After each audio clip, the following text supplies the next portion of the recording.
Toda kukwasai vana vaMwari panguva ino nenguva yatapiwa naMwari yekuti titende zvakare nekuverenga nekunzwa shoko ravo.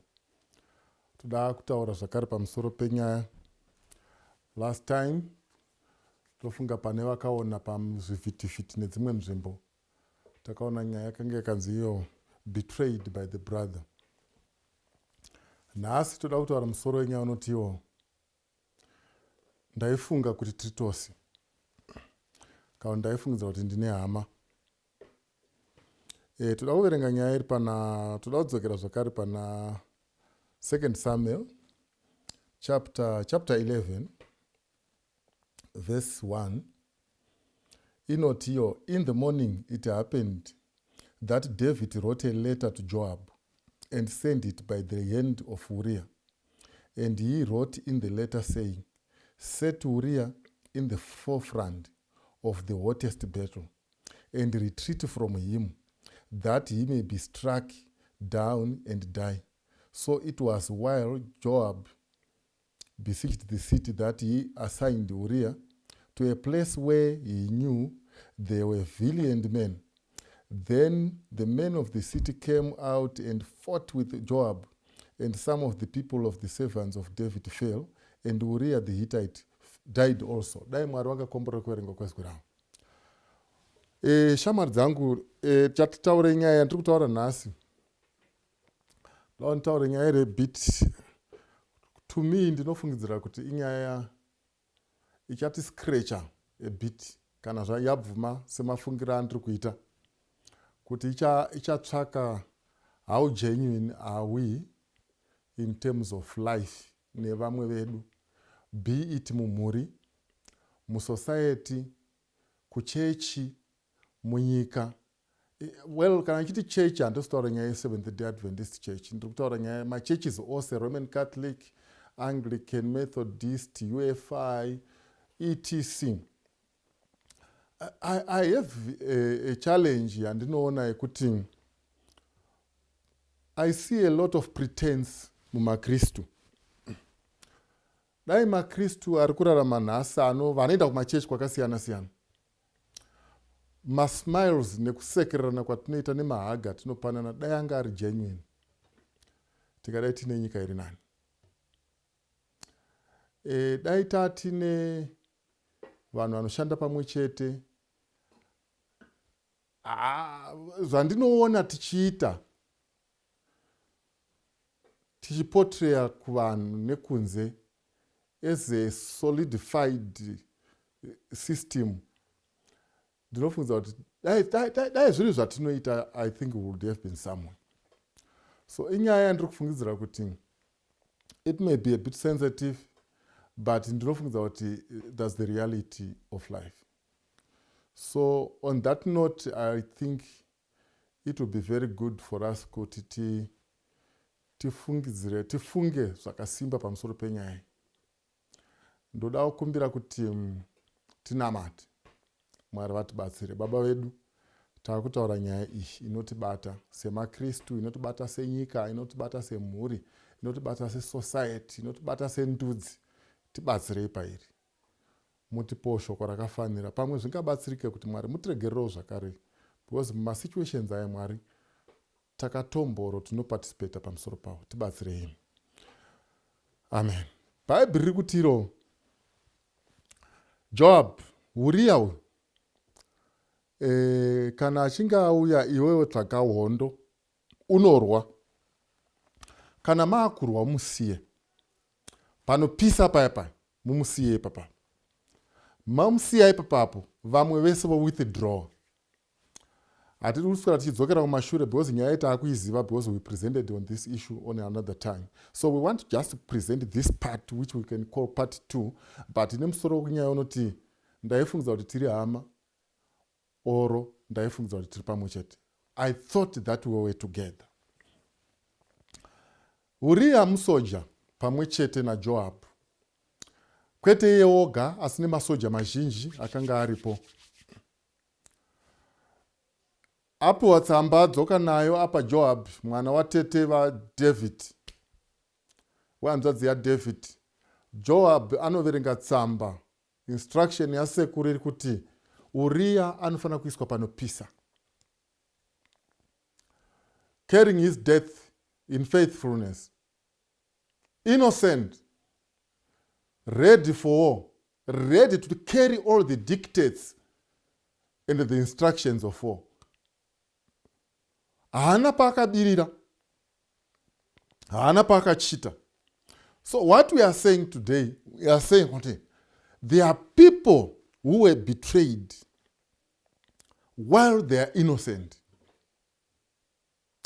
His only crime ndeyekuti akaramba kuita kuti apinde mukavharapu yamambo. It's not everyone who has died a genuine death in this life. Audzwa nyaya mwana watete audzwa nyaya iyi. Anzichienda hondo ndoda kuti ndibate picture yekuti Uriah, how innocent he was. And izvo zvakatora mazuva mangani kuti vaende kuhondo iyi iri kutaurwa.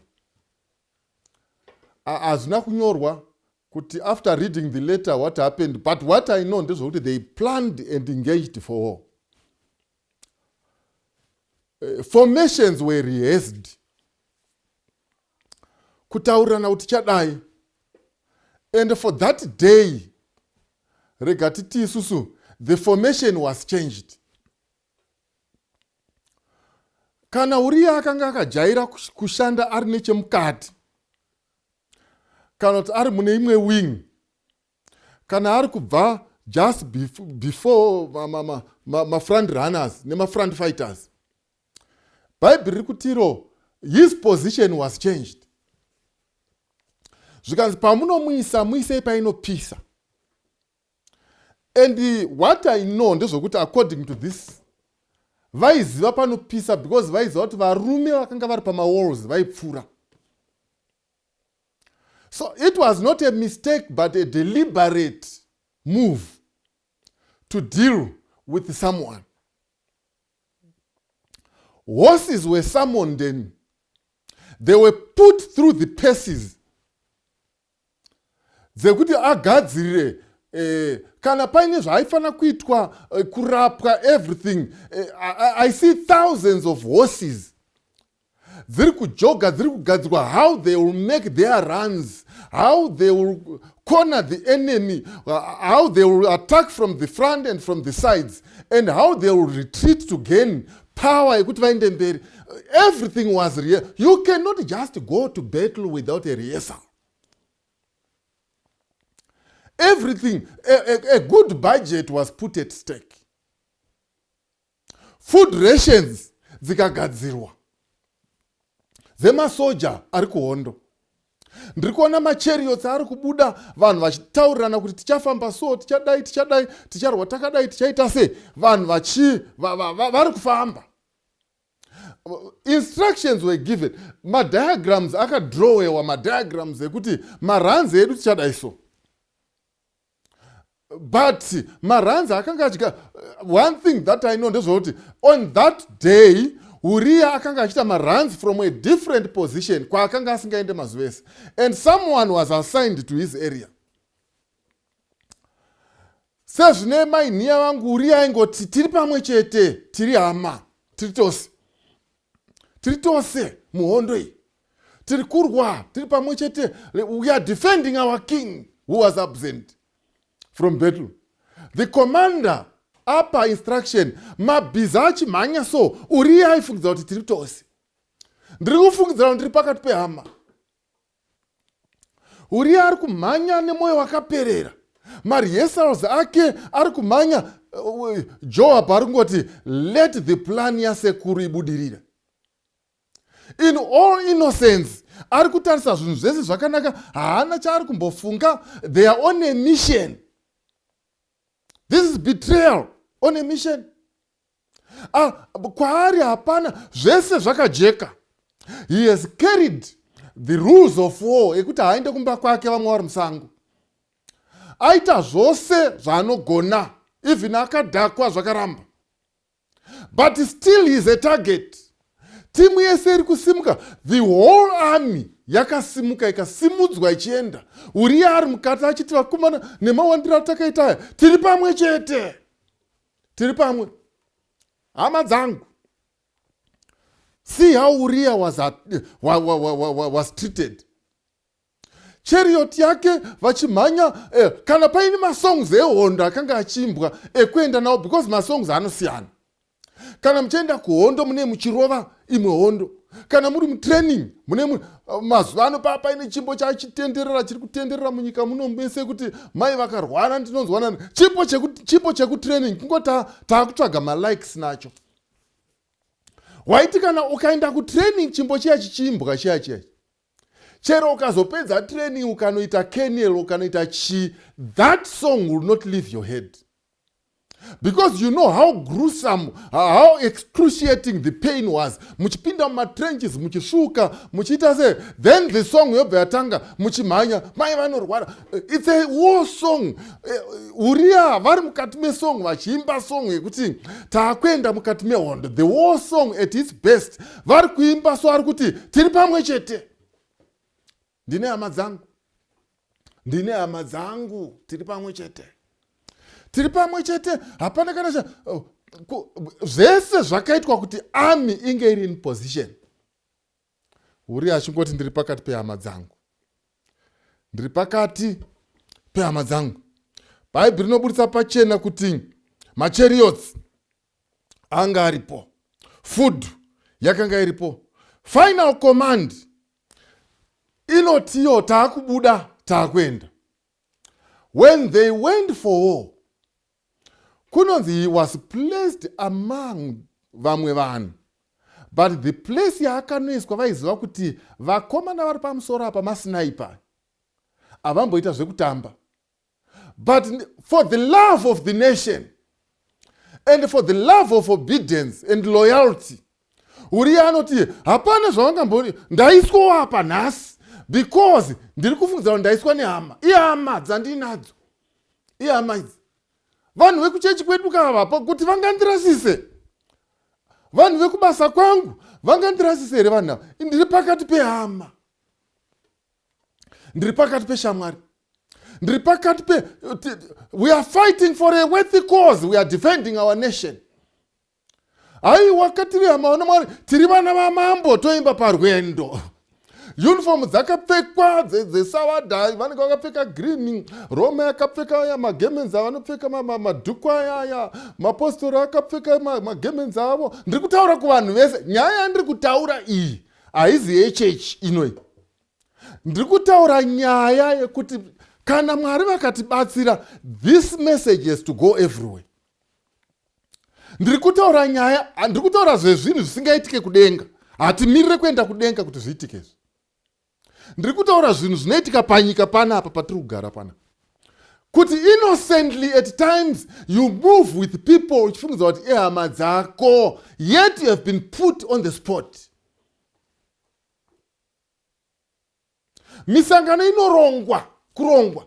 Wotoenda wakapfeka ma-t-shirt nevamwe, wakasungotai sevamwe, wakadi kuchinzi nhasi toda kushandisa uniform yakadai, nhasi toda kushandisa yakadai, mangwana tinopfeka yakadai. Iwo wototi ndiri pakati pehama, nyamba waiswa passport. Ameno kana ndiri right, shamwari dzangu. Chinhu chinotiurayisa tiri unaware, it is the presence of the innocence that we have our brothers and sisters with us. Muchirova song imwe chete muchienda so, tiri vana vamambo, toimba parwendo, whether kusavada, muriko, whether kumapostori Gabrieri, mutungamiri Gabrieri, murikoko, murikudai Gaborona, murikudaro, mobva ipapapo, Abraham tiarise, mobva moenda kuSalvation Army, muchirova Jesse Dombo, pandimire, handizobva kunyangwe zvaita sei ndakamira ipapo, ukaenda kuMethodist vanenge vachiimba ipapo baba ndiri mwana wenyu, waenda kuFM vanenge vachikuimbira hakuna rimwe zita ratinoziva kunze kweriri. Iwo unenge uri pakati mai mwana kana kuti baba vamwana, mukomana nemusikana uri pakati uchiti ndiri pakati pehama, but you have been put on the spot. Oftentimes tinonzwa vanhu vachiurayana kumachechi. Oftentimes tonzwa vanhu vachifa mukati menyika, tonzwa vanhu vachifa mukati mepasi rese, vachinzi vapandukirwa nevamwe vavo. Iwo wangopindwa ipapo uchifungidzira kuti vakomana, ndiri pakati pehama dzangu. Uriya achiti vakomana, pamberi paMwari nepamberi penyika, I've done my best. Ndaita zvandinokwanisa. Handei kuhondo amiye sechisimuka somabhiza achirira, achifamba in uniformity, achikwira, achienda, achirira mabhiza, mamwe achirova kamuridzo kawo kaya, akaiswa masquads awo, mamwe arapa, mamwe arapa, mamwe arapa, ari kumhanya zviri systematic. Uriya ari pakati. Little did he know kuti not all are his friends. Mauta aKristu, torai zvombo zvenyu, tirwe nasatani imhandu yedu hongu, that's fine. Tese tosimuka, we rally ourselves for war and for battle. Tichifungidza kuti tina vana vaMwari, regai ndikutaurirei. Panyika yatiri kurarama nei, we are living in these situations. Singing the same choir, someone has been put on the spot. Working in the same company, someone put on the spot. Iwo chifudza kuti zveshua tiri kushanda tese mukambani muno. Nyamba for years, someone anga achikuteera. Anenge achichiti kuti ozoona kuti the best is to take the whole company out just to spot on you. Mai niya munotoenda muchiti tiri kunotamba nevamwe, tiri kuenda kunoita strategic management, tiri kuda kunodai so, tiri kunodai so. Yet somebody somewhere uri kufungidzira kuti une hama, but you have been put on the spot. Kangani vana vaMwari, vanhu chironga maoccasions that will end in tragedy. Mangani majourneys atinoronga pamwe chete that will end in tragedy. Mamwe acho zveshua ari natural, but ndoda kutaura pamusoro pemamwe andiri kutaura nezvavo panapa. These people vakarwa mabattles akawanda. Nyaya Uriya inombotaurwa. They won battles azvinambotaurwa, but this case was so unique pakuti ipo musi uyu aitsvagwa ndiUriya. I know takaenda kumisangano yemachechi yakawanda. I know takaenda kumisangano yemayouth yakawanda, takaenda kumisangano yenyika yakawanda. I know we went there and came back with good and with good reasons. The results were superb. Hadina problem nepatakagona. Mwari vatiitire zvakanaka. But ndiri kutaura nyaya yekuti this was not the only battle that Uriya fought, but this one he was targeted. Misangano makomiti anogara to target people.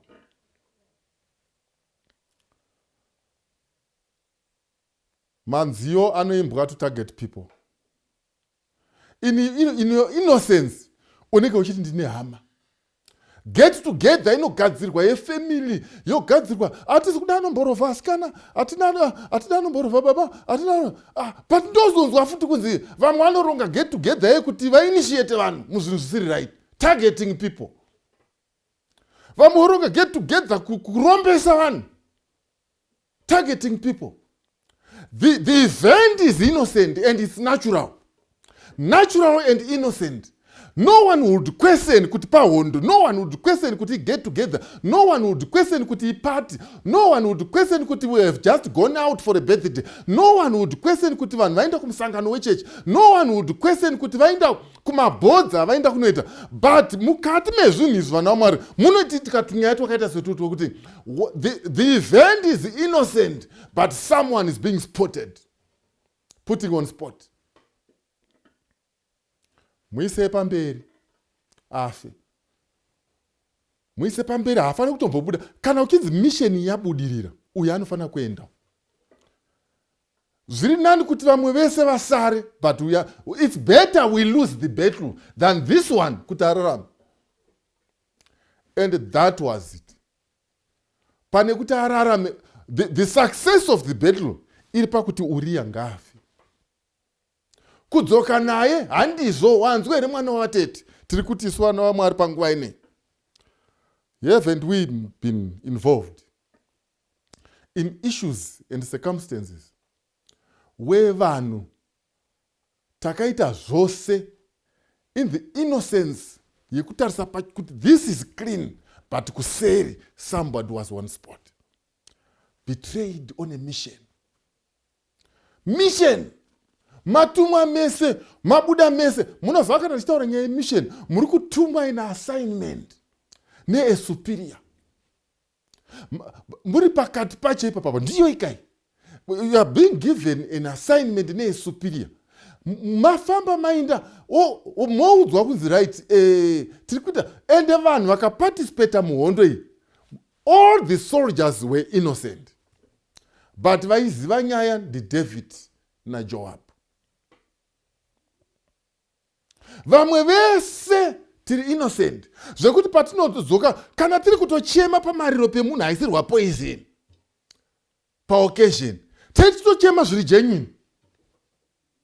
Kana tiri kutochema pamusoro pemunhu azoita accident tiri kutochema zviri genuine. Hatizive taingofunza kuti tiri tose isu tiri kuenda kuambi totori genuine kuti mumwe wedu atisiya afira muhondo. But the two people somewhere vanenge zvaita munhu waMwari taifungidza kuti tiri tose. Hamana maimbiro atinoita mumachechi umu handaitarisira kuti pangaite muroya anoroya umwe muchechi. Kapererero katinenge takaita tiri mukati memarori tichienda kumisangano, handaifungidza kuti pane umwe munhu achada kuti zita reumwe munhu riurayiwe. Ndiani aiziva kuti mukati memakongresi atinoita emachechi aya, masessions emachechi, misangano yemachechi mizhinji inoitwa kusarudza vatungamiriri, ndiani aiziva kuti vamwe vanhu pavanoenda ikoko vanoenda vari innocent vachiti kunoita zvaMwari wedu, but when they come back from there it's either they are dead physically or they are dead spiritually or they are dead in terms of what has been spoken about them. Vana vaMwari munobvunza kuti dai taitai zvatinoita izvi kuungana kwatinoita kumachechi nekumapoka kwese kwatinoita setinowirirana, dai mweya wekusadai uyu wanga usipo, how many people should we have been having vari magenius? Ndatini vana vaMwari timboona nyaya iyi. Tinoita sekunzi tiri hama, tinoita sekunonzi tiri pamwe chete ndine veukama vangu. Inguva here vana vaMwari yekuti ungati wapiwa pureti yechikafu ofunga kuti ndodya kana ndosiya. Inguva here yekuti ukapiwa chinhu unogamuchira unorasa. Mazuva here yekuti vana vaMwari pachechi ungatadze kudya pachechi. Mazuva here kuti vana vaMwari ungatadze kudya pakati pehama dzako pamhuri yenyu kuti parufurwa hatidye chikafu chobikwa chodyiwa nevatorwa yemuchikotenderera kunge muri kuronga nyamba kuramba kudya kutya kuurayiwa. Zvingadaro here vana vaMwari kuti panyika yatiri kurarama iyi tingararama upenyu hwakadaro?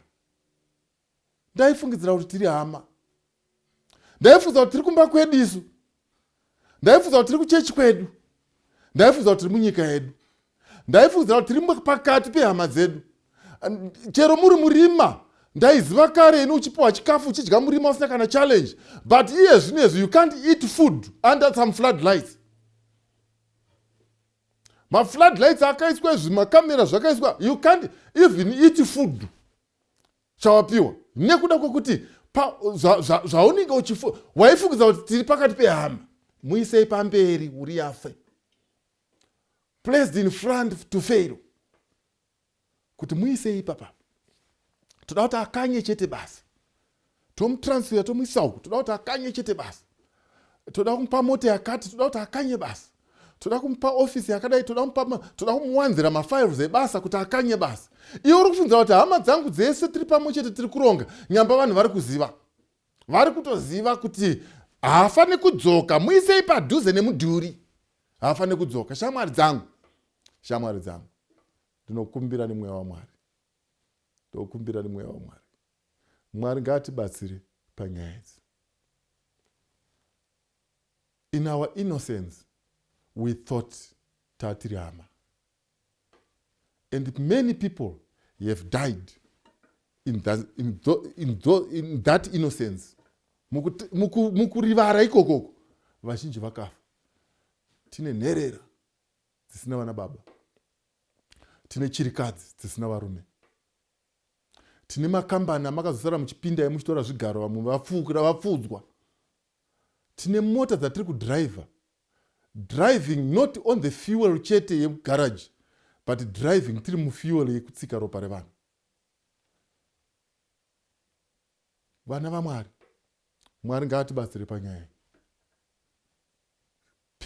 Some people are very genuine, but Mwari ngavatibatsire. Don't be recruited kuti munhu arasikirwe neupenyu because watendera kuti aiswe passport. Mwari vatitungamirire, Mwari vatibatsire panyaya idzi. Tive genuine in terms of life, so that kumakambani kwatinoshanda uko, kumabasa kwatinoenda uko, kumachechi kwatinopinda uko, munyika matiri umu, mumhuri dzatiri, musociety matiri, kana Mwari akatarisa ati kana Chipunza kana akafa ngaafe zviri natural, rather than to put him on the spot because Joab na David iyama. Mwari vatikomborere, Mwari vatibatsire. Baba vedu vari kumusoro kudenga, tokutendai, tibatsirewo panyaya idzi, mutitungamirire kuita madecisions anokufadzai. Totenda zvose muzita renyu rinogara nekusingaperi. Amen.